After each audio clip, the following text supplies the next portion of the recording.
What's going on, guys? Today I'm talking about increasing cold email reply rates. I got a question in my private Facebook group, Outbound Closers, asking how to increase his reply rate. Really, he was asking what is a good reply rate. He has a 10% reply rate. That's actually quite good, especially considering most of those replies are positive sentiment. But most people don't have a 10% reply rate. Most people have below a 1% reply rate. And the decent campaign can have a few percentage points. So what is this guy doing so well that's getting him a 10% response rate and such a high open rate? I wanted to cover that in today's video. And by the way, if you want to join the Facebook group and have your questions answered like this, go ahead and grab the free pain-based prospecting training in the description down below. Click the link and you can get a pain-based prospecting strategy that will teach you how to build lead lists of prospects that actually want to buy what you're selling. And in turn, that in and of itself will help you get more opens and more replies and more meetings, more deals from your cold email campaigns. That said, once you get the free training, you'll get access to this Facebook group on the thank you page. So go ahead and sign up and you can have your questions featured in a video just like this one. So let's talk through how to increase your cold email open rate. Reply rate. I want to just speak out verbally the framework, and then I'm going to actually go ahead and show you a cold email template that I've used. It's gotten me over a 10% response rate with quite high meeting book rates for Service Bell. And we're going to break down the script. This is one of many examples in my cold email course, which will teach you how to book meetings with cold email, even if you've never done it before. So go ahead and grab that. It will be available first to people in the Facebook group. So once again, sign up for it. Okay, so what are the 4 things that you need in order? Hello, this is my room. What are the 4 things you need to get a high reply rate to your cold emails? The framework you need to follow is observation, insight, solution, and call to action. You need to have those 4 things in your email. Generally, I use that flow, but I sometimes will switch up the order, and you'll see an example of that in this video. Observation. What's an observation? So one of the biggest mistakes people make with cold email is they just send a giant blast of canned templatized emails without any insight into who they're reaching out to or why. If you can't answer why is this person on my list in some form or another, your emails are going to land in spam, or they're just going to get deleted right away. Anyone who opens them will regret it and will delete them, and or even report you to spam manually. So if you're getting lots of unsubscribe, not interested, or just, take me off your list, no answers at all, you're probably making one of these mistakes. People get inundated with emails all of the time, and it's your job to stand out from the crowd, and you're not going to stand out if you don't show them you know them, okay? You have to show them that you did your homework, that you understand them, both their business, their industry, as well as them specifically. Show them you did your homework. The way you do this is with a relevant observation. You don't just say, hey, I saw your podcast, or I saw that you have a pulse, I wanted to reach out. That is hey, I saw your profile. That is not a good call out, right? You want to look at something specific and figure out, hey, this observation, this symptom, this is showing me that they actually have a problem that I can solve. Think about it yourself like a doctor diagnosing a disease. The doctor doesn't just snap his fingers and know what's going on. He has to ask you questions, look around, take some tests, and he'll find symptoms of the actual illness. And so you as a salesperson also need to find the symptoms of the sickness that you're trying to diagnose. They will manifest themselves maybe on their website, maybe that they're hiring more people or firing lots of people, maybe that they just had some sort of announcement recently or press release. It really depends on the business, and I cannot tell you what your trigger is, but you'll learn more about how to find those in the pain-based prospecting course. And then once you know what to look for, you can build lead lists of prospects that are actually qualified to work with you. Surprise. And then you can mention that observation in the first sentence of an opening line of your email. For example, if I was trying to sell to trade show marketers to help them generate more leads from their booth, I could buy a list of booth sponsors at an upcoming trade show, and then have like 1,000 people or 2,000 people who I know are pre-qualified. They're all having booths, and I can say, hey, I noticed that you're sponsoring a booth at conference name in my opening line. That's the observation. So in that case, it's pretty obvious that I actually did my homework. I know who they are. And when they see that opening line in their email inbox, they're going to want to open it. It looks personalized. It looks relevant. They're going to open up the email. They're going to know that I'm not just blasting out the spam. And if I then tie my observation to an insight in the next sentence, then they're going to wake up. So let me show you an example of this in one of my cold email templates for Service Bell, which is a Service Bell is a live chat, basically a live video chat tool. You can get notified when a target account on your site, like Stripe, and then instantly join your session, upgrade to a live video call like this, and then move into an instant sales call and book the next meeting all in one pass. It's very cool. One of the biggest problems that we solve at Service Bell is increasing inbound lead conversion rates, but specifically there's a large drop off between visitor to lead and lead to meeting booked and meeting booked to meeting held.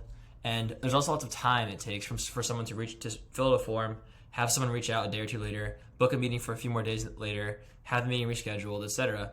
So we're really bridging that visitor to qualified opportunity gap with live video chat on your website. And what I'm looking for as a salesperson for Service Bell, I'm looking for signs of my target accounts having a problem with inbound lead conversion rates. Really, everyone does. But if I can find somebody who has lots of website traffic, marketers on their team, and what I would call gated resources on their website, I know that they're a good fit for Service Bell, because generally, just to explain what gated resources are, if I were to go to a company like IntroHive, almost every tech company does this, or every company really in general, they have this resources section where you can go and sign up for a webinar. You've all been there. You know when you get pitched a webinar and you have to give your email in order to sign up. The whole point of the webinar is the marketers think if you sign up for the webinar, you're interested in their product. And so what they'll do is they'll get your email, your name, and in exchange for that information, you get access to the content. And then what they'll do is they'll keep marketing to you or sending salespeople after you, depending on how high intent they deem you are with your engagements. The problem with this strategy is what some people do is, as soon as they get someone to sign up for a webinar or for a guide like this revenue relationships and retention book, they'll just unleash salespeople, and the salespeople are expected to book meetings with these leads. The problem is these leads are not ready to take a meeting. They just wanted the free thing. So what ends up happening is they ignore all of the outreach, and the marketers have 1,000 leads, but only 5% or less will actually talk to sales. So one of the things that we're pitching people is, hey, if you have Service Bell, you can pounce on these interested website visitors and get them into a real-time conversation before they leave your website and ghost you. And if you can get them on the hook and upgrade to a video call, now all of a sudden you're going to have a live qualification event on the website in real time and convert more visitors not only into leads and meetings booked, but meetings held and in less time.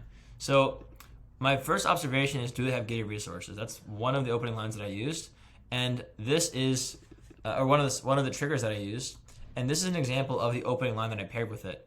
The subject line I used was gated resources, and the opening line was, notice you have gated resources on your website. So boom, that's my observation. So now if we roll into the sort of assumption, I kind of combined the assumption with the question here. I said, I imagine you have lots of gated resource leads, but many of them don't speak with sales, ? So what I'm saying is I'm articulating their problem while asking a question. Like, I know this is the problem they have, so I'm expressing this is my insight, right? And this insight is related. It's tied to the first point. So I didn't just say this. I actually mentioned a specific thing that I noticed, and then I tied that observation into my insight of pain, right? So now that I've set that up, they go, okay, this guy knows who I am. He's looked at my website. He knows that I have this problem. He's noticed this thing about me. He knows that I have this problem. And that's actually true. Many of them don't speak with sales. Okay, so what's next? Boom, here comes the pitch. If that's the case, Service Bell turns those gated resource leads into opportunities in seconds with live video on your website. Happy to show you, Jacob. So this script targeting marketers actually, in one case, drove a marketer to sign up for Service Bell and then convert self-serve without me even talking to them, which is pretty cool. So I would implore you to use this kind of framework where you have a relevant observation and then you tie that observation to an insight. Usually that's a pain-based insight. And then you can pitch your problem and ask for a response. The whole goal here, by the way, a few quick tips to increase reply rate. Don't send images. That's going to get you into spam or just lower your response rate. Don't send a bunch of links. Don't try and get them to book a meeting off the spot. Go for a text-based, short, interest only, and get them to respond with interest. If they respond with interest and they sort of opt in to a conversation with you, all of a sudden you can then turn them into a meeting much more easily.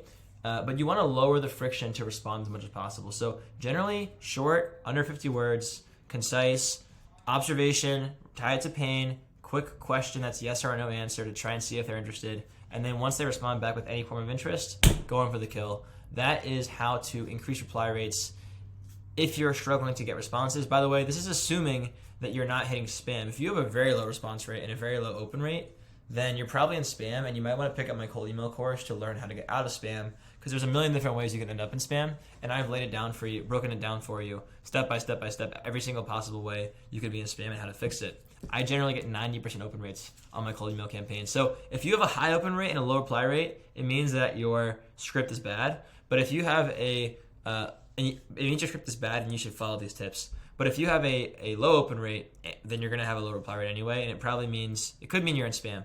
Anyway, hope you enjoyed the video. If you want to get more feedback like this on your questions specifically, go ahead and join the Facebook group by signing up for my pain-based prospecting training. Link in the description, and on the thank you page, you'll have access to apply for the private community. See you there. Bye.